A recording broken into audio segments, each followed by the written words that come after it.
अस्सलाम वालेकुम नाजरीन, वेलकम। प्रोग्राम हम लेके आ रहे हैं डायबिटिक्स इंस्टीट्यूट प्रोग्राम के डायबिटिक्स इंस्टीट्यूट पाकिस्तान के फोरम से, आई बेग योर पार्डन। और प्रोग्राम आप देख रहे हैं विलिंग वेज के फेसबुक पेज पे, और ये शेयर किया जा रहा है डायबिटिक्स इंस्टीट्यूट पाकिस्तान के फेसबुक पेज पे भी।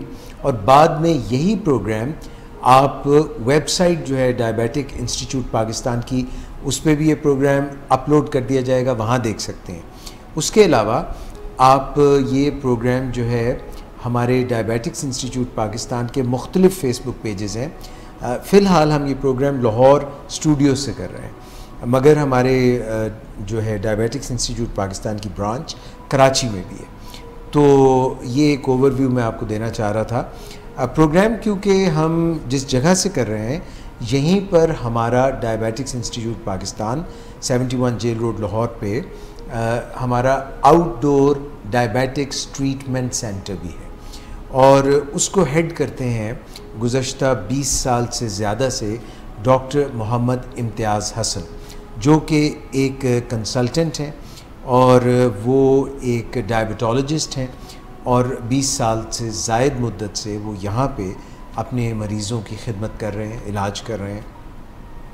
ये प्रोग्राम जो आप इस वक्त देख रहे हैं, व्यू कर रहे हैं फेसबुक पेज पे, जैसे मैंने आपसे अर्ज़ किया कि विलिंग वेज पाकिस्तान पे भी, और इसके अलावा डायबिटिक्स इंस्टीट्यूट पाकिस्तान के फेसबुक पेज पे ये प्रोग्राम हम हर थर्सडे को शाम 5 बजे आपकी खिदमत में पेश कर रहे हैं।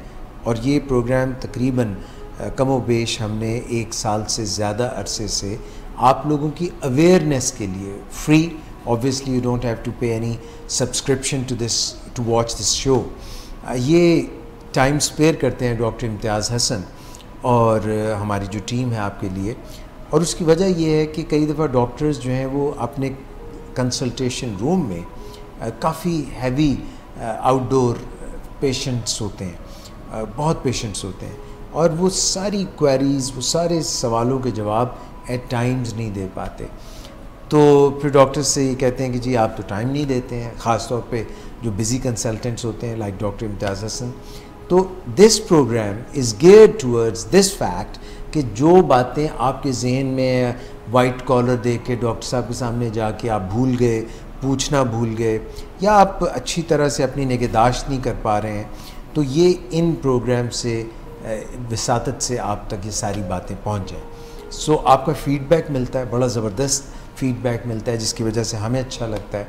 हमारे साथ प्रोग्राम में डायबिटीज़ एजुकेटर के तौर पे क्लिनिकल साइकोलॉजिस्ट मिस रिदा भी मौजूद होती हैं, और मिस रिदा जो हैं वो आपके जितने भी कमेंट्स होते हैं इस प्रोग्राम में, लाइव प्रोग्राम में कमेंट्स होते हैं, आपकी इनबॉक्स में जो क्वेरीज़ आती हैं उनमें से भी ढूंढ के जो है ना सवाल लाती हैं, और वो भी डॉक्टर इम्तियाज़ हसन उनको एड्रेस करते हैं। डॉक्टर मोहम्मद इम्तियाज़ हसन तशरीफ़ रखते हैं, आपकी आमद का एक दफ़ा फिर से बहुत शुक्रिया। डॉक्टर साहब जो हैं वो अपने जो पेशेंट्स देखते हैं उनमें से केस सिनेरियोज़ मुझसे शेयर करते हैं कि ये एक पेशेंट आया, इसकी ये हिस्ट्री थी, और ये और लोगों के फ़ायदे के लिए किस तरह से जब हम वो केस सारा आपसे डिस्कस करते हैं आपके सामने, तो यू गेट एन इनसाइट। तो आज भी हम ऐसा करेंगे। मैं मिस रिदा से रिक्वेस्ट करूंगा कि आप जो सवाल हैं वहाँ से आगाज़ कीजिए। चलिए मैं आगाज़ कर लेती हूँ। सर ये कुछ क्वेश्चन हमें इनबॉक्स में जो मिले मैं आपके साथ शेयर करना चाहती हूँ। पहला क्वेश्चन हमें मिला, ये हिना इमरान है। ये कह रही हैं अस्सलाम वालेकुम सर मुझे प्लीज़ गाइड कर दें कि प्रेगनेंसी में शुगर कंट्रोल कैसे करते हैं। इंसुलिन के साथ भी शुगर लेवल इंक्रीज़ रहता है इनका, ये कह रही हैं। और हम line 30 by humulin 70-30। Okay, what is that? I don't have no idea about it. An insulin. अच्छा, ह्यूमिलिन 70/30 से है, और ह्यूमिलिन आर सही है। ये बेसिकली ये बता रही हैं कि इनकी ह्यूमिलिन जो है वो 70/30 ये यूज़ कर रही है। देखिए प्रेगनेंसी जो है ना, एक फ़ीमेल के ऊपर एक एक्स्ट्रा बर्डन के तौर पे लिया जाता है। अगर कोई ख़ातून जिसकी फैमिली हिस्ट्री हो, उसको डायबिटीज़ है, हो सकती है उसके पेरेंट्स में किसी को है, और एशियन पॉपुलेशन ख़ास तौर पे हमारे पाकिस्तान इंडिया की जो पॉपुलेशन है, यहाँ फ़ीमेल्स के अंदर डायबिटीज़ काफ़ी कॉमन है। तो बाज़ औक़ात ये हिडन होती है, मैं सादा लफ्ज़ों में कहता हूँ हिडन होती है। तो जब प्रेगनेंसी का लोड आता है तो ये एक्सपोज हो जाती है, तो जिसको हम कहते हैं गेस्टेशनल डायबिटीज़, यानी डायबिटीज़ जो प्रेगनेंसी के अंदर ज़ाहिर होती है और प्रेगनेंसी के साथ ही ख़त्म हो जाती है। और तो ये ख़त्म हो जाती है प्रेगनेंसी के जी बाद? उसके बाद फिर उसका जो सीक्वेंस मैं बताता हूँ, बाज़ औक़ात सीक्वेंस इवेंट और तरह से भी होता है। और कुछ लोगों को ऑलरेडी एग्जिस्टिंग डायबिटीज़ होती है, जिनको पहले डायबिटीज़ होती है, या टाइप 1 है या टाइप 2, वो खातून प्रेग्नेंट हो जाएं तो उनकी डायबिटीज़ की भी केयर उसी तरह उसी लाइन पे उन्हीं खतूत पे की जाती है जो हम गेस्टेशनल डायबिटीज़ के लिए करते हैं। अच्छा, गेस्टेशनल डायबिटीज़ का 2 आउटकम हो सकते हैं। तो अगर तो याद दो कि अगर तो डायबिटीज़ हुई प्रेगनेंसी के दौरान, प्रेगनेंसी ख़त्म हुई यानी डिलीवरी हुई और उसके बाद ख़त्म हो गई, लेकिन हम इसको ये कहते हैं ये एक्सटेंशन है टाइप 2 डायबिटीज़ की। इस खातून को वार्न कर देना चाहिए कि आपको ज़िंदगी में डायबिटीज़ होने के चांसेस बहुत ज़्यादा हैं। You are a potential diabetic type 2 diabetic, इसको हम एक्सटेंशन ऑफ टाइप 2 कहते हैं। अच्छा, कुछ ख़वातीन की ये कंटिन्यू रहती है, प्रेगनेंसी भी ख़त्म हो गई, डिलीवरी भी हो गई और उसके बाद ये कंटिन्यू रह गई, तो ये 2 सीक्वेंस तो वो कन्वर्ट हो जाती है टाइप 2 वो उसके साथ वो चले जाती हैं। अच्छा, अब ये है कि प्रेगनेंसी क्योंकि ये इसके अंदर आप जब डायबिटीज़ को कंट्रोल करते हैं या कोई भी बीमारी होती है उसको अद्वियात चाहिए होती हैं, तो अद्वियात हैं वो खातून को तो इफ़ेक्ट करेंगी, लेकिन उसके साथ प्रॉब्लम ये होता है कि वो बच्चे को भी इफ़ेक्ट कर सकती हैं। तो हमें जो अद्वियात वो देनी चाहिए जो बहुत ज़्यादा सेफ़ हों, जिनका सेफ्टी प्रोफाइल बहुत ज़्यादा है, क्योंकि एक नौज़ायदा बच्चा जो परवरिश पा रहा है उसके टिश्यूज़ बहुत नाजुक होते हैं, वो बनने की स्टेज पे होते हैं, वो खुदा ना खासा किसी मेल फॉर्मेशन में जा सकते हैं किसी वजह से, उनकी दवाइयों के असरात की वजह से। तो हम अद्वियात जब देते हैं वो बड़ी सेफ देनी चाहिए। Are there any safe medicines for the foetus के जिससे उसको नुकसान ना हो? बिल्कुल, जो सबसे सेफ मेडिसिन है जो डायबिटीज़ कंट्रोल करने की वो इंसुलिन है। तो जितनी भी डायबिटिक ख़वातीन हैं दे should be on insulin. Although जो ट्रायल हैं कुछ मेटफॉर्मिन भी देते हैं हम कुछ कंडीशन के अंदर, और कुछ के अंदर हम ग्लाइब्राइड जिसको डायनल भी कहते हैं वो भी ट्रायल्स हैं, लेकिन जिसको ट्राई नहीं करना चाहिए अनलेस कि आपका डॉक्टर आप इंसुलिन के साथ इंटॉलरेंट है, फिर वो आप उसको यूज़ कर सकते हैं। लेकिन जो ड्रग ऑफ चॉइस है, जो मेडिसिन देनी है वो इंसुलिन है, इंसुलिन के बाहर ना सोचें। एक तो ये पॉइंट है कि इंसुलिन हमने देनी है। दूसरा जो पॉइंट इसके अंदर ये आता है कि इसमें कंट्रोल क्राइटेरिया बड़ा सख्त हो जाता है, यानी डायबिटीज़ प्रेगनेंसी के दौरान। मैं ये क्वेश्चन यहाँ पे पूछना चाह रही हूँ आपसे कि आपने कहा कि हिडन होती है जो प्रेगनेंसी में एक्सपोज हो जाती है, so why in pregnancy in particular? देखिए, जब प्रेगनेंसी जो होती है ना एक स्ट्रेस कंडीशन है जिससे, और फीमेल को ज़ाहिर है कि एक समझे कि एक और तख्लीक के मरहले से गुजरती है खातून, तो उसके बॉडी के सिस्टम पे लोड ज़्यादा हो जाता है, यानी सर्कुलेशन भी और तरह से आती है, उसके बाकी मेटाबॉलिज्म भी और तरह से। जो सबसे इम्पॉर्टेंट है कि जो प्लेसेंटा होता है, यानी प्लेसेंटा वो टिश्यू होता है जो माँ को बच्चे को माँ से जोड़ता है, वो जो टिश्यू होती है प्लेसेंटा जिसको कहते हैं। तो प्लेसेंटा जो होता है वो एक ऐसा हार्मोन बनाता है, ह्यूमन प्लेसेंटल लैक्टोजन जिसको हार्मोन कहते हैं, ये ग्लूकोज को बढ़ाता है। अच्छा। तो जो प्लेसेंटा ग्रो करता जाता है तो ये हार्मोन की जो मकदार बढ़ती जाती है और ये ग्लूकोज बढ़ता चला जाता है। नॉर्मल खातून जो होगी वो तो हैंडल कर लेगी स्ट्रेस को, लेकिन जिसके अंदर पोटेंशियल डायबिटिक होगा वो इसको नहीं वो टॉलरेट कर सके, तो इस वजह से जो ग्लूकोज है वो फीमेल का वो बढ़ सकता है। तो इस वजह से जो अक्सर ख़वातीन जिनको पोटेंशियल डायबिटिक होती हैं वो प्रेगनेंसी के अंदर उनकी प्रेगनेंसी बाहर आ जाती, ज़ाहिर आ जाती। तो इसमें हम जो मैं बात कर रहा था कि हम जब कंट्रोल की बात करते तो कंट्रोल हमें बड़ा मेयारी रखना पड़ता है, वो उसका मैं लेवल्स भी बता देता हूँ। उसकी वजह क्या है कि अगर हम कंट्रोल नहीं करते तो बच्चे को मेल फॉर्मेशन हो सकती हैं, बच्चे की खुदा न खास्ता एक तो खातून को एक एबॉर्शंस हो सकती हैं, मिसकैरेजेस हो सकती हैं, और उसके बाद उसके अंदर फीटल को डिफेक्ट्स आ सकते हैं, उसके दिल के अंदर प्रॉब्लम आ सकते हैं, ऑर्गन्स के बनने में प्रॉब्लम आ सकते हैं, जो सर के जो बड़ा होता है उसके अंदर पानी इकट्ठा वो ज़्यादा हो सकता है। वो जो बड़े सर वाले बच्चे होते हैं वो उसकी यानी ये एक कॉम्प्लिकेशन हो सकती है, फीटल कॉम्प्लिकेशन। और दूसरा ये होता है कि अगर फुल टर्म पे भी पहुंच जाते हैं तो बच्चे बहुत बड़े पैदा होते हैं, जिसको हम कहते हैं कि उनके अंदर कुछ ऐसी हार्मोन्स की वजह से कि बच्चों का साइज़ बड़ा होता है, माँ बाप बड़े खुश होते हैं कि बड़ा हैवी बेबी हुआ है, लेकिन बेसिकली वो एक निशानी होती है कि ये ख़ातून को ड्यूरिंग प्रेगनेंसी डायबिटीज़ हुई है। और हैवी बेबी होगा तो ज़ाहिर है कि अगर वो नॉर्मल डिलीवरी के बजाय हो सकता है सी सेक्शन के लिए जाना पड़े। तो ये कुछ प्रॉब्लम्स कॉम्प्लिकेशन एसोसिएटेड हैं प्रेगनेंसी के साथ अगर आप डायबिटीज़ को कंट्रोल ना करें। तो मेयार क्या हुआ फिर? तो मेयार बड़ा सख्त है कि प्रेगनेंसी के अंदर जो डायबिटीज़ है, जो प्री मील यानी खाने से पहले जो शुगर है वो 100 मिलीग्राम से कम होनी चाहिए। अच्छा। कितना सख्त मेयार है। और खाने के पूरे 2 घंटे बाद 130 मिलीग्राम से कम होनी चाहिए।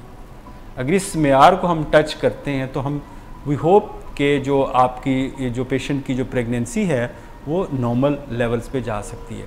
दूसरी बात जो है कि शुरू में जो 3 महीने उसमें तो लेवल इतना ज़्यादा फ्लक्चुएट नहीं करता, लेकिन जो प्रेगनेंसी एडवांस होती है ख़ासतौर पे 7th मंथ के अंदर, क्योंकि उस वक़्त बेबी का वेट गेन हो रहा होता है, ऑर्गेनोजेनेसिस कंप्लीट हो चुकी होती है, जो ऑर्गन्स बनने होते हैं बन चुके होते हैं, वो ग्रो करना होता है, तो उस वक़्त जो ग्लूकोज लेवल वो बहुत तेज़ी से बढ़ता है। तो ख़वातीन को उस वक्त डोज ज़्यादा अच्छे तरीके से एडजस्ट करने की ज़रूरत होती है।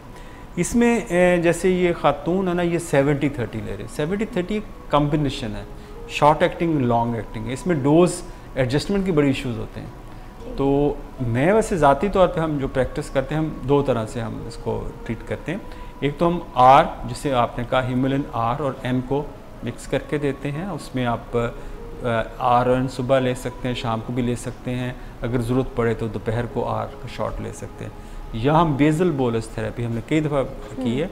तो बेजल बोलस में भी हमने कुछ ऐसी इंसुलिन में से हम आमतौर पर ग्लार्जिन या लेंटस यूज़ करते हैं, लेकिन फिर प्रेगनेंसी में हम लेंटस यूज़ नहीं करते। इसमें एक दूसरी इंसुलिन है, वो हम वो करते हैं लेविमेयर यूज़ करते हैं। इंसुलिन की चॉइसेस भी प्रेगनेंसी में चेंज जी, क्योंकि कुछ इसको ना FDA ने अप्रूवल दी हुई है category A, category B, category C। तो जो ग्लार्जिन वो कैटेगरी C के अंदर है, तो उसको यानी उस कैटेगरी C का मतलब है कि इसका जो रिस्क पोटेंशियल है वो इतना असेस नहीं किया गया प्रेगनेंसी के दौरान, कि हमें ये भी नहीं पता कि वाकई ये सेफ़ है कि नहीं सेफ़ प्रेगनेंसी।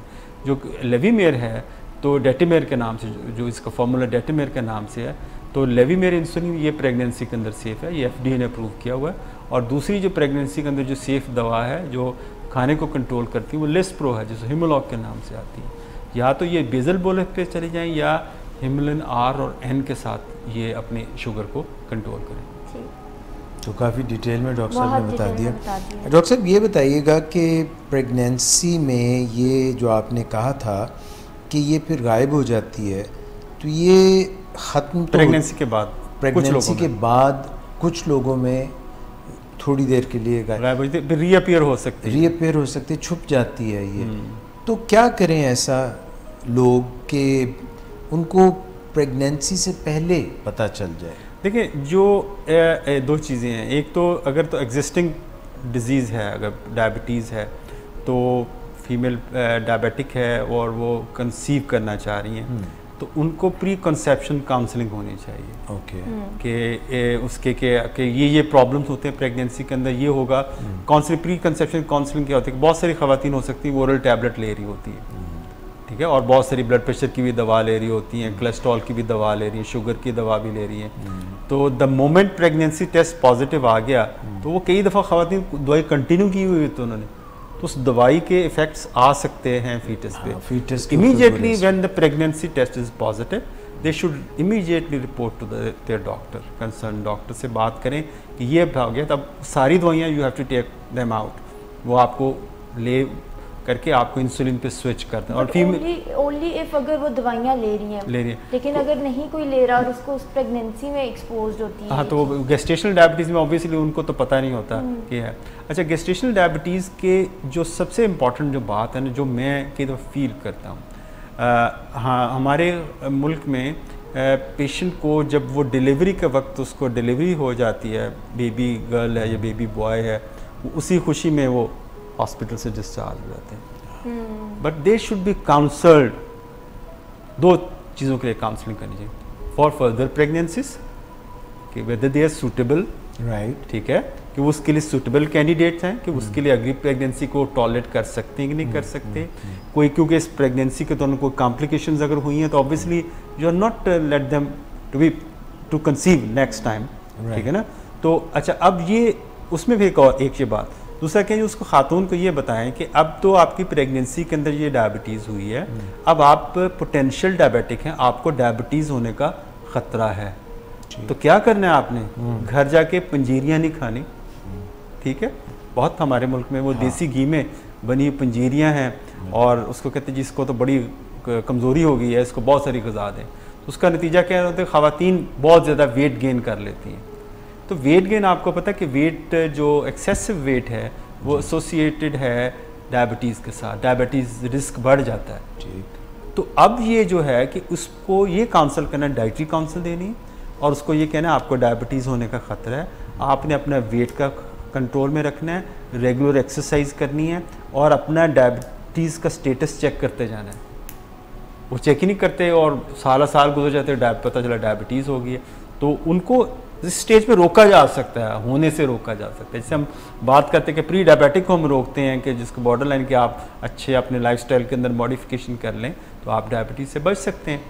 तो हमें ये दो चीज़ों की काउंसलिंग है, फर्दर प्रेगनेंसीज़ के बारे में काउंसलिंग होनी चाहिए कि क्या कॉम्प्लिकेशंस हो सकती हैं, और दूसरा है कि आपको जो प्रेगनेंसी के बाद वाले जो है कि इवन कि कभी भी ज़िंदगी में जो डायबिटीज़ हो सकती है उसको भी रोका जा सकता है। सर ये भी तो बताना चाहिए कि आपका जेनेटिक मेकअप जो है वो भी बहुत इफेक्ट करता है, जैसे अगर पेरेंट्स में किसी को डायबिटीज़ है so there is a likelihood कि उनको गैस्ट्रेशनल हो सकती है। बिल्कुल बिल्कुल, इसीलिए कि जब भी प्रेगनेंसी होती है ना तो उसमें हम अगर किसी को डायबिटीज़ नहीं भी है तो हम उसको चेक करने के लिए ग्लूकोज टॉलरेंस टेस्ट करते हैं बहुत इनिशियल स्टेजेस पे, और उसको क्योंकि ये रिकमेंडेड है, एशियन पॉपुलेशन हो, जेनेटिक प्रीडिस्पोजिशन हो और ओवरवेट हो, हाई रिस्क पेशेंट्स हो, तो हम एशियन सारे हाई रिस्क हैं, तो इनका शुरू के फर्स्ट ट्राइमेस्टर्स के अंदर इनका ज़रूर ग्लूकोज टॉलरेंस टेस्ट होना चाहिए। और ग्लूकोज टॉलरेंस टेस्ट के भी अंदर आप एक्सपोज कर लेते हैं कि इसको ख़ातून को हो जाएगी डायबिटीज़। तो ये बहुत ज़रूरी है कि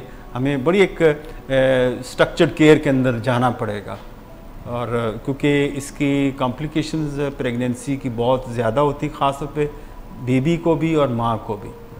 तो हमें काउंसलिंग और अवेयरनेस, जैसे ये सवाल उन खातून ने बिल्कुल ठीक किया, तो इसी से क्योंकि हमने मुतल्लिका बात की तो मेरे ख्याल से बहुत सारे हमारे नाजरीन जो हमें देखते हैं, ख़वातीन ख़ास तौर पे, तो उनको मेरे ख्याल से डॉक्टर साहब ये रिकमेंड करते हैं कि अगर किसी के, जैसे मिस पूछ रही थी, पेरेंट्स में है, फैमिली में है, तो वो लोग शादी जब लड़कियों की होती है तो उससे पहले अपनी ब्लड शुगर टेस्ट कराएं, जब जो है पॉसिबिलिटीज़ जब होती हैं कंसीव करने की उससे पहले कराएं, क्योंकि आप कहते हैं कि कई प्री डायबिटिक भी होते हैं, छुपे होते हैं। बात तो बहुत दुरुस्त है। देखिए कुछ सोशल इश्यूज़ हैं जो हम करते हैं। देखिए हमारे मुल्क के अंदर जो शादी है वो एक जुआ है, उसको जुआ समझा जाता है। लोग इस जुए के असरात से बचने के लिए कहीं धोखा ना हो, कोई अनदेखे लोगों से जिनसे आप नहीं मिले, कोई हमें उनकी बेटी को या बेटे को कोई मसाइल ना हो, तो they prefer cousin marriages, first cousin marriages. उसमें भी हो सकता है सर। तो वो और फसल जिसको हमारे टीचर कहा करते थे, तो हमारे मुल्क में लोग ये कहते हैं कि जो घर की दौलत घर में रहे, घर की बीमारी भी घर में रहे। तो ये तो ऐसा है तो जेनेटिक पूल कितना कम हो जाता है, इंटेलिजेंस इफेक्ट होता है। और जो आपकी रिसेसिव जीन्स होती हैं, जब आप कज़न मैरिजेस में चले जाते हैं तो रिसेसिव जीन्स हो, जो ऐसी बीमारियाँ बिल्कुल माइनर स्टेट्स की होती हैं, छुपी होती हैं, वो स्ट्रॉन्ग हो जाती हैं। मसल के मामू की बेटी से शादी, मामू को भी शुगर है, इधर अम्मा को भी शुगर है या अब्बा को शुगर है, वो भी आपस में कज़न थे, आगे से कज़न है, तो जब बीमारी वैसे घूम के इतनी स्ट्रॉन्ग हो जाती है, वो अर्ली एज के अंदर ज़ाहिर होती है। तो हमें ये जो कल्चर है, जो कज़न मैरिजेस का, ख़ास तौर पर फर्स्ट कज़न मैरिजेस को, ये मेरे ख्याल से इसको डिस्करेज करना चाहिए। तो सर एक और भी तो मसला है ना कि अगर ख़ातून को, लड़की को डायबिटीज़ है और उसकी शादी हुई, या बंदे को डायबिटीज़ है और उसकी शादी हुई, तो उसका जो पार्टनर है, जो उसका लाइफ पार्टनर है, अब उसको भी लग जाएगी? नहीं, ऐसे नहीं लगती। डायबिटीज़ ऐसे कम्युनिकेट नहीं होती। This is a genetic disease. ये हमें सबको क्लियर होना चाहिए कि ये लड़कियों को जहेज़ में मिलती है और लड़कों को पता नहीं कैसे मिल जाती है, वालिदैन उसके विरासत में दे देते हैं। तो ये जेनेटिकली ट्रांसफ़र होती है, ये कम्युनिकेबल डिजीज़ नहीं है, खाने पीने से, बैठने उठने से ये नहीं ट्रांसफ़र होती। सर मैंने ये यहाँ पे यही सर के रेलेवेंस में क्वेश्चन है कि अगर जैसे आपने कहा लगती नहीं है, लेकिन अगर कोई प्रेग्नेंट मदर है तो ऐसे पॉसिबल है कि उसके बेबी को भी डायबिटीज़ हो जाएगा, उन्हें क्या स्टेज? ये बड़ा अच्छा क्वेश्चन किया, और ये बहुत मुझे क्वेश्चन आता है जब मैं ख़ास तौर पे आज रिदा के क्वेश्चन बड़े ज़बरदस्त हैं तो ना उसमें जो है कि ये बहुत क्वेश्चन खातून कहती कि मैं अभी ये खातून आई थी, वो प्रेग्नेंट थी, तो उसका 8th मंथ चल रहा था, तो उनका ये क्वेश्चन था कि मेरे बेबी को तो नहीं लग जाएगी। देखिए बेबी को ये जो खातून को है जो डायबिटीज़ हुई है, ये उसकी टाइप 2 है। तो टाइप 2 जो है ऐसे नहीं है कि टाइप 1 बन के बच्चे के अंदर ज़ाहिर हो जाएगी। तो बच्चों को जो अगर खुदा ना खासा अगर छोटी एज के अंदर होगी वो टाइप 1 होती है, उसका बिल्कुल उसकी जेनेटिक्स डिफरेंट है, उसका मैकेनिज्म ही डिफरेंट है, और वजह से होती है, क्योंकि ऑटोइम्यून डिजीज़ की वजह से होती है। लेकिन हाँ, ये बच्चा अगर उस बड़ा थोड़ा सा बड़ा होता है, 5-6 साल का होना होता है, और माँ उसको बिरयानियाँ बना के खिलाएगी और उसको बाज़ार से अच्छे बड़े बड़े फुल साइज़ अप साइज़ कोलास और बर्गर्स खिलाएंगे, लाइफस्टाइल उसका ख़राब कर देंगे, तो बच्चा जो है वो मोटापे का शिकार होगा। जब मोटापे का शिकार होगा, वालिदैन की वजह से उसको अर्ली एज के अंदर डायबिटीज़ होने का ख़तरा है, प्रीडिस्पोजिशन है। यस, इसलिए कि हम अब बच्चों के अंदर जो डायबिटीज़ है वो बहुत बड़ा टाइप 2 डायबिटीज़, पहले कहते थे बच्चों के अंदर टाइप 1 होती है, तो टाइप 1 नहीं अब इतनी, टाइप 1 एक रेयरिटी है। जो टाइप 2 डायबिटीज़ है बेसिकली वो ज़्यादा कॉमन हो रही बच्चों के अंदर, क्योंकि बच्चों का लाइफस्टाइल बिल्कुल बड़ों का लाइफस्टाइल वाला हो गया। उनकी गेम्स, हमारे जो स्कूल हैं वहाँ प्लेग्राउंड्स नहीं हैं, गेम को इनकरेज नहीं किया जाता, गेमिंग कोई नहीं होती, वो सारी गेम पे मोबाइल पे खेल लेते हैं, वीडियो पे खेल लेते हैं, वो कहते हैं हमारी हो गई। तो अब ये जो चीज़ें हैं ये ट्रांसफ़र हो रही हैं आगे। तो खुदा ना खास्ता कि किसी बच्चे को टाइप 2 होती है तो you can well imagine the gravity of the situation and the problem, कि वो बच्चा 40s में पहुँचेगा तो कितनी प्रॉब्लम्स का शिकार हो चुका होगा। तो ये एक बड़ा इशू है। लेकिन इमीडिएटली बच्चा पैदा हुआ है उसको नहीं, नो। लेकिन उस बच्चे की अगर गेस्टेशनल डायबिटीज़ खातून को है, बच्चा पैदा हुआ है, तो बेसिकली ये बच्चे को हॉस्पिटल के अंदर पैदा होना चाहिए, और उस हॉस्पिटल के अंदर हो जहाँ पे नियोनेटोलॉजिस्ट हो। यानी नियोनेटोलॉजिस्ट वो डॉक्टर होता है जो नौज़ायदा बच्चों की केयर करता है, क्योंकि इन बच्चों के अंदर इंसुलिन की वजह से माँ को मिल रही होती है तो उनको शुगर लो हो जाती है। तो उनकी रिससिटेशन के लिए, उनको रिकवर करने के लिए ये under the care of neonatologist पैदा होना चाहिए, ताकि उसको देखा, उसका शुगर लेवल बच्चे का चेक किया जाए और उसको ग्लूकोज वगैरह या जो भी ट्रीटमेंट है वो देना चाहिए, दे सकते हैं। ये बहुत इंपॉर्टेंट क्वेश्चन था ये। बिल्कुल सही है। अच्छा डॉक्टर साहब, अब ये है कि आपने फरमाया कि डायबिटीज़ तो माँ से मुंतकिल नहीं होती, खून के ज़रिए बच्चे में, जो बच्चा उनके रहम में होता है वो जब पैदा होता है तो उसके खून में मुंतकिल नहीं होती डायबिटीज़। जीन्स में हो सकती है, जीन्स में हो तो आगे हो सकती है, नहीं भी हो सकती। आपने ये भी फरमाया है कि स्पाउस से दूसरे को नहीं लगती। यहाँ पे एक ज़रा डिफरेंट केस है जी, इसके ऊपर भी ज़रा राय दीजिए। ये केस ये है कि कहते हैं कि I have type 2 diabetes for last 5 years, my weight is नहीं, ये ज़रा दूसरा है, सॉरी, इससे मिलता जुलता है, वो मैं दोबारा रीफ्रेज करता हूँ। I am 35 years of age, I was suffering from hepatitis C. ये है वो जो सवाल मैं आपसे पूछना चाहता हूँ, और इसी तनाजुर में आपने HIV का भी जिक्र करना है, हेपेटाइटिस सी का भी करना है, और हेपेटाइटिस B का भी करना है। तो ये कहते हैं आई am 35 years of age, I was suffering from hepatitis C few years ago. I had treatment for 6 months, but my LFTs are again disturbed.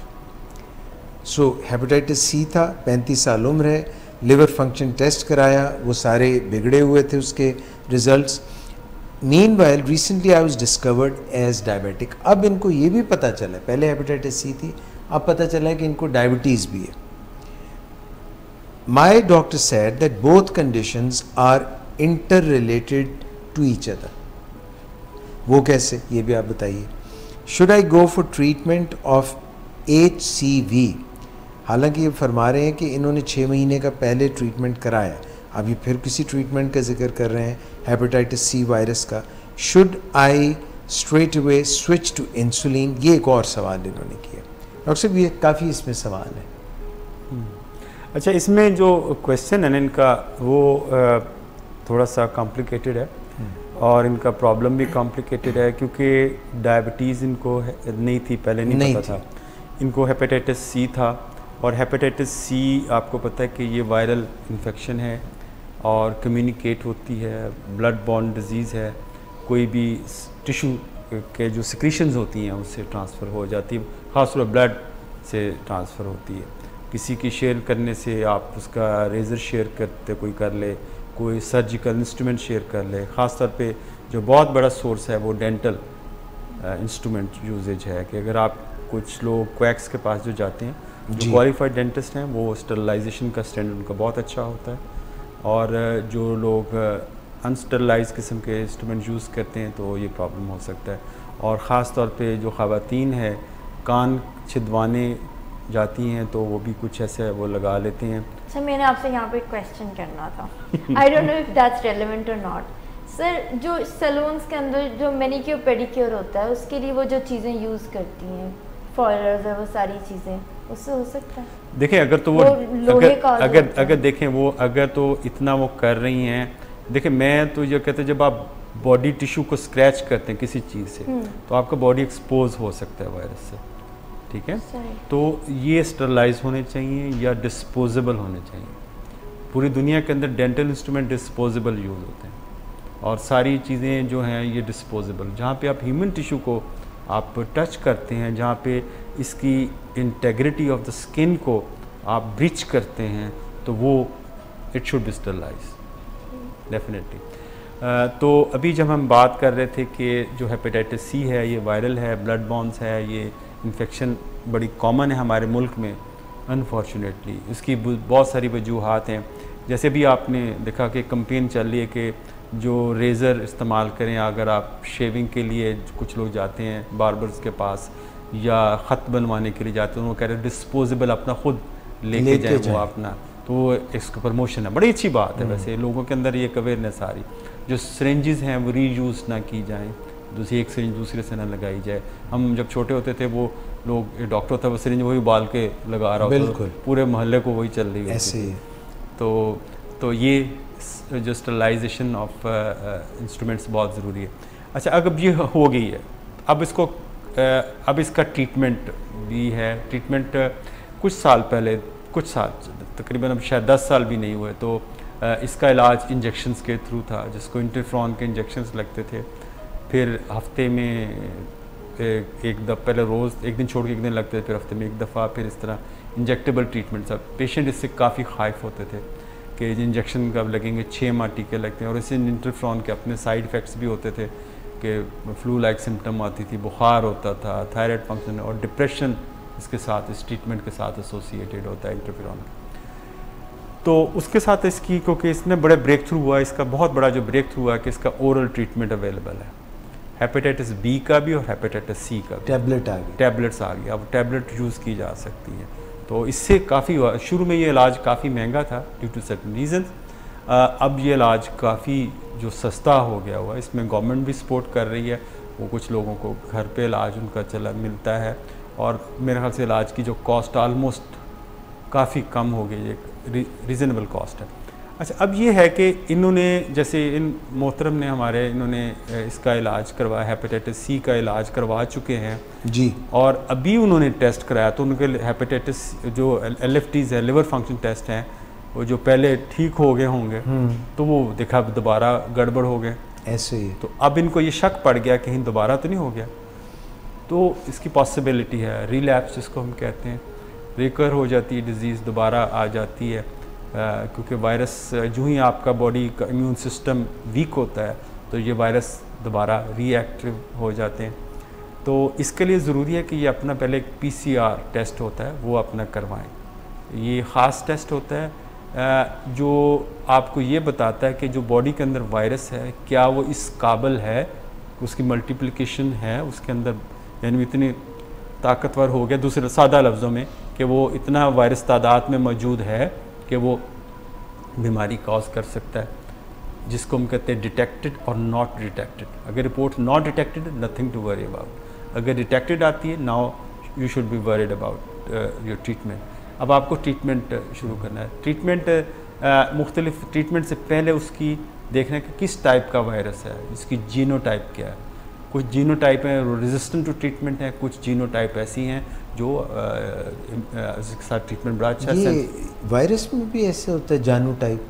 बिल्कुल ऐसे होता है कि इसमें वायरसेस में उसकी जो वो कुछ जो इलाज को रिस्पॉन्ड करते हैं, उनकी जीनोटाइप जिसको कहते हैं, जीनोटाइप नॉट जानोटाइप। तो डॉक्टर इजाज़ थोड़ा इसमें मजाक टच देते हैं, अच्छी बात है, लोगों को थोड़ा सा ब्रेक आता है छोटा सा। अच्छा खैर, उसमें ये करते हैं कि अगर तो ऐसी जो जीनोटाइप है जो इनकी जिसके साथ इलाज सेंसिटिव है, तो उसमें आप कर सकते हैं। कुछ ऐसी है, अब ऐसी एंटीवायरल मेडिसिन आ गई वायरस जो तमाम जीनोटाइप को कवर करती है, कुछ ख़ास को करती थी, पैन जीनोटाइप कवरेज अब ऐसे एडवांस अद्वियात आ गई, ओरल टैबलेट्स हैं। तो इन साहब को चाहिए कि वो अपना ट्रीटमेंट शुरू करने से पहले अपना PCR करवा लें, और जो भी जीनोटाइप इनका है उसके साथ, तो अपने डॉक्टर जो हेपेटोलॉजिस्ट हैं या गैस्ट्रोएंटरोलॉजिस्ट हैं उनसे रब्ता करें। अच्छा, एक जो अगला क्वेश्चन इनका बड़ा इम्पोर्टेंट है, वो इन्होंने ये पूछा है कि क्या इसकी एसोसिएशन है या नहीं है डायबिटीज़ के साथ। देखिए, ये एक बड़ी स्ट्रेंज चीज़ है। जब मैंने प्रैक्टिस शुरू की तो मेरे ऑब्जर्वेशन में भी ये चीज़ आई कि हेपेटाइटिस C और डायबिटीज़ का बड़ा गहरा ताल्लुक है। बाद में उस स्टडीज़ ने प्रूव किया कि ये इंटरचेंजेबल है, यानी अगर किसी को डायबिटीज़ है उसको हेपेटाइटिस C का ख़तरा ज़्यादा होता है, या कोई अगर हेपेटाइटिस C का उसको डायबिटीज़ का ख़तरा ज़्यादा होता है। तो ये दोनों आप रेसिप्रोकेट करते हैं, तो एक दूसरे से जो है एक कोई एक हो तो दोनों हो सकते, दूसरा भी हो सकता। कोरिलेशन, डेफिनेटली कोरिलेशन है, और इसकी वजह कोरिलेशन की क्या we don't know, still we don't know. तो उसमें एक तो डॉक्टर साहब ऐसा नज़र आता है कि जैसे किसी को डायबिटीज़ है, आपने फरमाया कि उसका इम्यून सिस्टम, क़ुव्वत मुदाफ़ियत कम हो जाती है, लो हो जाती है। सारा जो हमारा सिस्टम है क़ुव्वत मुदाफ़ियत का, एंटीबॉडीज़ से लेके WBCs तक और मैक्रोफेजेस तक और लिम्फोसाइट्स तक, ये सब के सब ही T सेल्स, ये सब स्प्रेस हो जाते हैं डायबिटीज़ में। तो जब ये सूरत हाल होगी, तो जैसे हेपेटाइटिस C है या कोई भी है, तो वो हमलावर हो के ताकतवर बन के नुकसान कर सकते हैं। एक तो ये समझ आती है। बिल्कुल ठीक, ये आपका कॉन्सेप्ट बिल्कुल ठीक है, क्योंकि वायरस है वो उसी वक्त ही ज़्यादा धड़ल्ले से काम करेगा जब बॉडी के अंदर रेजिस्टेंस नहीं होगी। अब जब ट्रीटमेंट शुरू करना है, तो ट्रीटमेंट अगर तो अब इनको पता चला कि डायबिटीज़ हो गई है, ही इज़ बिट कंफ्यूज कि मैं गोलियां शुरू करूं कि मैं इंसुलिन पे चला जाऊं, कि इसमें थोड़ी सी कन्फ्यूजन, जैसे मुझे क्वेश्चन से बिल्कुल ऐसा ही है ना, जिगर जो है वो पहली LFTs का मसला है, तो अब ये कोई ऐसी अद्वियात, ऐसी गोलियां तो नहीं ले सकते। वो आप बताएंगे कि कौन सी ऐसी गोलियां जो जिगर के ऊपर बहुत बुरा असर डाल सकती हैं या थोड़ा सा बुरा असर? देखिए, जितनी भी एंटी डायबिटिक हैं, स्वाय मतलब रिसेंट जो मेडिसिन है SGLT2, और जितनी भी एंटी डायबिटिक हैं, सल्फोनाइल यूरिया है या मेटफॉर्मिन है, ये सारे जिगर पे नेगेटिव इफेक्ट्स हैं इसके। ये जो डॉक्टर साहब जिस ग्रुप की पायोजर और ये दवाइयाँ हैं, ये देखिए ये बेनिफिशियल होती हैं, अगर पायोजर दे सकते हैं, और इस तरह जो ग्लिप्टिन्स, जैसे हम सिटाग्लिप्टिन्स हैं, अगर आपके लिवर एंजाइम 2.5 टाइम्स तक नॉर्मल से नीचे हैं, मतलब अगर अपर लिमिट 45 है ALT की, तो अगर आपका 100 के करीब, 100 से नीचे है, तो आप इसको दे सकते हैं। ग्लिटाजोन नहीं भी ग्लिटाजोन और साथ जो ग्लिप्टिन्स जो है, ग्लिप्टिन्स, सिटाग्लिप्टिन्स है या विल्डाग्लिप्टिन वगैरह, वो दे सकते हैं।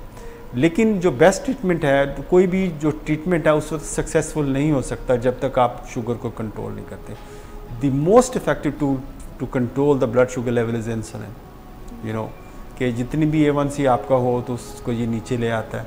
तो बेहतर मेरी सजेशन ये होगा कि फॉर द ट्रीटमेंट फेस, जब तक इनका ट्रीटमेंट चलता है, तो इनको हर वो दवा जो लिवर पे इफ़ेक्ट कर सकती है वो अवॉइड करें, और अगर इंसुलिन पे जा सकते हैं इंसुलिन पे लें, ताकि जो ट्रीटमेंट की एफिकेसी बेहतर होगी और ये अच्छे तरीके से वायरस को ख़त्म कर सकते हैं। अगर इनका इम्यून सिस्टम या इनका शुगर लेवल भी कंट्रोल है तो इम्यून सिस्टम भी बेहतर तरीके से काम करेगा।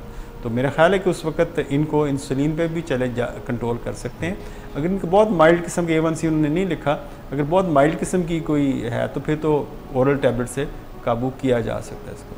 अच्छा डॉक्टर साहब, ये जब लिवर जो है वो इफ़ेक्ट हो जाता है, इस वजह से हुआ या अल्कोहलिज्म की वजह से हुआ, जिस वजह से भी है लिवर में आ गया, उसके आप डाउन हो गए, जो है एबरेंट हो गए उसके लिवर फंक्शन टेस्ट में जो रिज़ल्ट्स थे, तो जो ग्लूकोज का मेटाबॉलिज्म है, एक तरफ तो पेंक्रियाज उसमें काम कर रहा है, लिवर का भी कोई रोल है? ग्लूकोज के मेटाबॉलिज्म में लिवर का बहुत बड़ा रोल है। अगर लिवर देखें, इसमें अगर लिवर है कि एक स्टोर हाउस है, एक गोदाम है जिसके अंदर ग्लूकोज को आपके एक स्टोरेज फॉर्म के अंदर है, ग्लाइकोजन जो स्टोरेज फॉर्म के अंदर सेव होता है। उसका फ़ायदा क्या है? देखिए नॉर्मली आप समझ नॉर्मल फिजियोलॉजी क्या है। फिजियोलॉजी है कि देखें हम 17 घंटे का रोज़ा रखते हैं या 16 घंटे का रोज़ा रखा, हमें भूख होती है, प्यास भी होती है, लेकिन हम कुछ भी नहीं खाते, लेकिन हमारा लेवल मेंटेन रहता है। तो कहाँ से आ रहा होता है ग्लूकोज? ये जो हमारा स्टोर हाउस है ये एक्टिव हुआ होता है, ये आपके अंदर थोड़ा थोड़ा ग्लूकोज का इंजेक्शन लगाता रहता है अंदर से।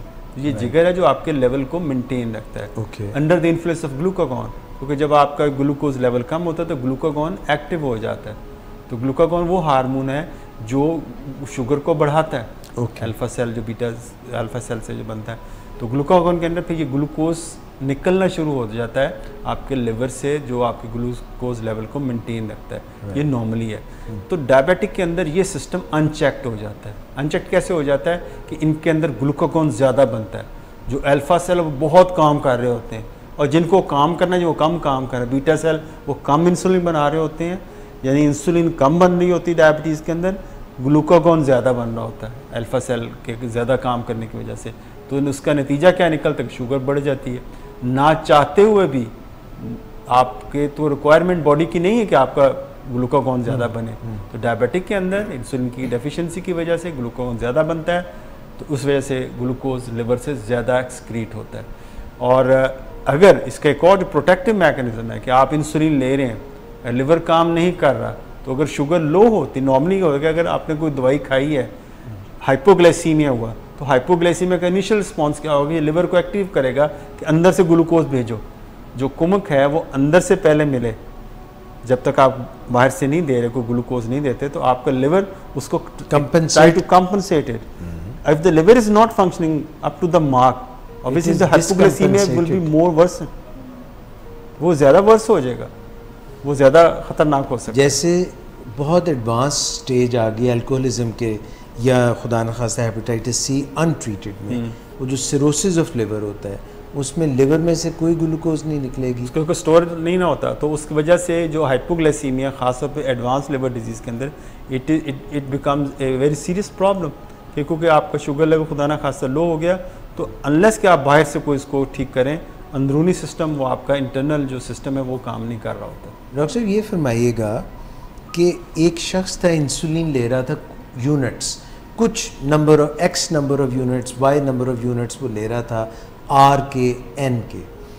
वक्त गुजरता गया और उसके यूनिट्स कम होने लगे। कोई लाइफस्टाइल चेंज नहीं किया कि वॉक बड़ी कर दी या कोई कार्बोहाइड्रेट्स कम किए, वही उसका एक्सरसाइज का भी रेजिमेन है, वही ईटिंग पैटर्न्स हैं, मगर अब इंसुलिन की रिक्वायरमेंट कम होती जा रही है वक्त के साथ साथ, और ब्लड शुगर बड़ी जल्दी ड्रॉप कर जाती है। क्या उसको अपने जिगर और अपने गुर्दों के अफ़आल का मुआयना करवाना चाहिए? बहुत सारे पेशेंट कॉल आती है, डॉक्टर साहब मेरी शुगर ठीक हो गई है, मैं बड़ा खुश हूँ।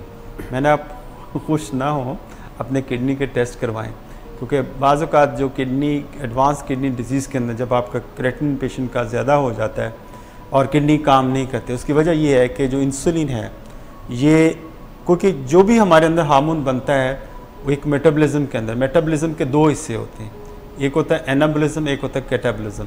एनाबॉलिज्म है किसी चीज़ का बनना, कैटाबॉलिज्म उसका डिग्रेड होना, उसका टूट फूट करके उसको एक्सक्रीट कर देना।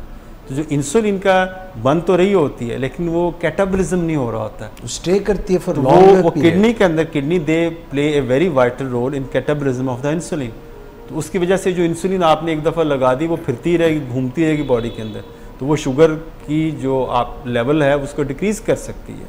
तो इसलिए जो गोलियों की, अद्वियात की, इंसुलिन की या गोलियां ले रहे हैं, अगर एडवांस किडनी डिजीज़ है तो उसकी डोज को एडजस्ट करने की ज़रूरत होती है, बिकॉज हाइपोग्लाइसीमिया ज़्यादा सीवियर होता है और ज़्यादा फ्रीक्वेंट होता है और बहुत ज़्यादा फ्रीक्वेंट होता है और खुदा ना खासा प्रॉब्लम भी कर सकता है, क्योंकि उनके जो इंसुलिन, ज़रा सी भी इंसुलिन देंगे तो फ़ौरन शुगर वो है वो नीचे की तरफ चली जाती है। तो इसमें बहुत शॉर्ट एक्टिंग इंसुलिन देनी पड़ती है, अगर देनी भी पड़ेगी बहुत लो डोज के अंदर देनी चाहिए, या ऐसी अद्वियात ओरल भी हैं जो काम करती हैं, शॉर्ट एक्टिंग स्क्रीटोगॉक्स जिसको हम उसमें हम जैसे नोवोनॉम है, रीपैग्लेनाइड्स है, वो हम यूज़ करते हैं, जिसका एक्सक्रीशन थ्रू किडनी नहीं है लेकिन शॉर्ट एक्टिंग है, they lead to less hypoglycaemic episodes. अच्छा डॉक्टर साहब, मैं वो इनिशियली सवाल ये किया था कि हेपेटाइटिस बी, सी या HIV, ये तो माँ जो कंसीव करती है ये उसके कंसेप्टस को, यानी जो बच्चा कंसीव किया हुआ है उसको ट्रांसमिट तो ये तो हो सकती हैं, हो सकता है ना। सो ख़ास तौर पे ड्यूरिंग द एक्ट ऑफ पर्चुरेशन, जब डिलीवरी हो रही हो, ऑब्वियसली प्लेसेंटा सेपरेट हो रहा होता है। इफ़ सर्कुलेशन माँ और बच्चे की, देखिए माँ और बच्चे की जो सर्कुलेशन है वो एक प्लेसेंटा की वजह से वो इंटरमिंगल हो नहीं हो सकती उस लेवल पे, तो ये उस वक्त वायरस ट्रांसफ़र हो सकती है थ्योरेटिकली अगर देखा जाए, क्योंकि उसमें जो माँ के ब्लड से जो है वो जरासीम बेबी तक जा सकता है। तो बेबी का लेवल लेटर ऑन चेक करना चाहिए, हेपेटाइटिस सी के लिए उसकी स्क्रीनिंग होनी चाहिए। वर्टिकल ट्रांसमिशन हो सकती है। जी, वर्टिकल ट्रांसमिशन है कि थ्रू अगर ब्रेस्ट फीडिंग, अगर ब्रेस्ट फीड कर रहा है दिस इज़ वर्टिकल ट्रांसमिशन, या थ्रू प्लेसेंटा अगर ट्रांसफर हो, और फिर पार्चुरेशन के वक्त भी हो सकती है। बिल्कुल। और स्पाउस को भी हेपेटाइटिस बी, सी या HIV ट्रांसमिट हो सकती है। यस, दिस इज ट्रांसफर, ये ट्रांसफ़र हो सकता है। ब्लड बॉर्न डिजीज़ हैं तो ये सिक्रीशंस के अंदर ये होती हैं, ये वायरसेस होते हैं, very minute amount of secretion and for a very limited time period के लिए भी अगर एक्सपोजर हुआ तो ये ट्रांसफ़र हो सकते हैं। सर लास्ट क्वेश्चन, ये वायरस लोड क्या चीज़ है, ये हेपेटाइटिस सी के हवाले से बात कर रहा हूँ, और क्वालिटेटिव और क्वांटिटेटिव टेस्ट क्या चीज़ है? देखिए क्वालिटेटिव है कि उसको वायरस की आप देखते हैं कि उसका क्या है, वायरस एक्टिव है, हेपेटाइटिस सी वायरस है, और उसका अब जीनोटाइप पता चल सकता है। क्वांटिटेटिव ये होता है कि उसके जो वायरसेस की मकदार कितनी है, यानी बहुत अगर माइन्यूट है तो वो ऑब्वियसली वो ट्रीटमेंट उसका और तरह से है। अगर बहुत हैवी लोड है वायरस का, जरासीम बहुत ज़्यादा है, तो हमें उसको और तरीके से टैकल करना पड़ेगा। Thank you so much miss, over to you. अगर आपका कोई सवाल, सर टाइम है हमारे? हाँ हमारे पास थोड़ा सा टाइम है। चलें सर, ये दूसरा क्वेश्चन है, इनका नाम है तमीना नवाज़। ये कह रही है मेरी एज 47 है, मोटापा भी है, शुगर फास्टिंग में भी 300 to 350 रहता है। ये पूछें क्या मैं इंसुलिन चेंज कर लूँ? अभी 830 यूनिट सुबह दोपहर लगाती हूँ, रात की RN मिला के 60 यूनिट, प्लीज़ हेल्प मी। अच्छा सर, ये इनका ही सवाल अगर आपके जहन में प्लीज़ आप रख लें, और इसके साथ मैं एक सवाल इससे मिलता जुलता ऐड ऑन कर दूं तो दोनों को आप इकट्ठे कर दें। ये जो मोटापे वाला केस मिस ने बताया है, ये एक और सवाल है, ये पूछना चाहती हैं कि इंसुलिन की वजह से तो नहीं मोटापा हो रहा, तो मैं इंसुलिन लूँ या ना लूँ? 5 साल से डायबिटीज़ टाइप 2 है, 94 kg वज़न है और 5 फुट 6 इंच हाइट है, और उस पर 94 kg है, तो आप देख लें कि BMI क्या होगा। और मेटफॉर्मिन 500 मिलीग्राम वाली सुबह शाम चल रही है, A1C 7.9 तकरीबन 8 है। इंसुलिन इस्तेमाल करते हैं, शक ये है कि मैं इंसुलिन इस्तेमाल करने से वज़न बढ़ रहा है, और इसके अलावा मेरे लिए क्या तरीक़ाकार है कि मैं शुगर भी दुरुस्त रखूं और वज़न भी ठीक हो जाए? ये इनका भी सवाल इससे मिलता जुलता था। देखिए जो डायबिटीज़ है ना, ख़ास तौर पे अगर इधर का जो पहले क्वेश्चन है कि खातून हैं ओवरवेट हैं, ओबेसिटी है या ओवरवेट हैं, तो उनके अंदर हम इंसुलिन जब देते हैं तो इंसुलिन डेफिनेटली वेट गेन करती है। और एक पेशेंट पहले ओवर वेट है और वो ख़ास ऐसे कोई मनूवर्स ऐसा साथ कोई एक्सरसाइज भी ऐसी कोई नहीं कर रहे, या अपने कोई ऐसी अद्वियात भी नहीं ले रहे जो वज़न कम करने वाली अद्वियात हैं, या एक्सरसाइज नहीं है, अपने वेट मैनेजमेंट नहीं है और इंसुलिन लेते हैं, ये एक विशियस साइकिल में चले जाते हैं जी। बेसिकली इंसुलिन से वेट बढ़ता है, जब वेट बढ़ता है तो फैट की मिकदार ज़्यादा होती है, तो इंसुलिन रेजिस्टेंस बढ़ जाती है। You need more number of units. Okay, तो you increase the number of units और वेट बढ़ जाएगा। So you have to break this cycle.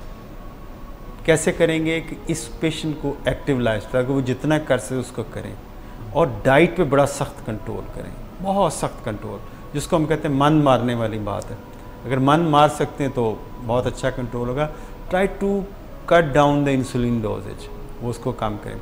अब इंसुलिन के साथ कुछ ऐसी अद्वियात हैं जो हम दें तो जिससे आपका जो उस सवाल का भी मैं जो आपके सवाल का बीच में कंबाइन करता हूँ, तो कुछ ऐसी अद्वियात हैं जो वज़न को कम करती हैं, जैसे मेटफॉर्मिन है।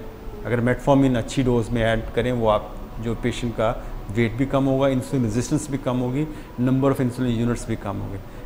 नंबर 2 जो ग्लेप्टिन्स हैं, सिटाग्लेप्टिन्स, वेट कम तो नहीं करते लेकिन वेट न्यूट्रल हैं, लेकिन वो शुगर को अच्छा कंट्रोल करते हैं, नंबर ऑफ़ इंसुलिन यूनिट्स उसके साथ भी कम होते हैं।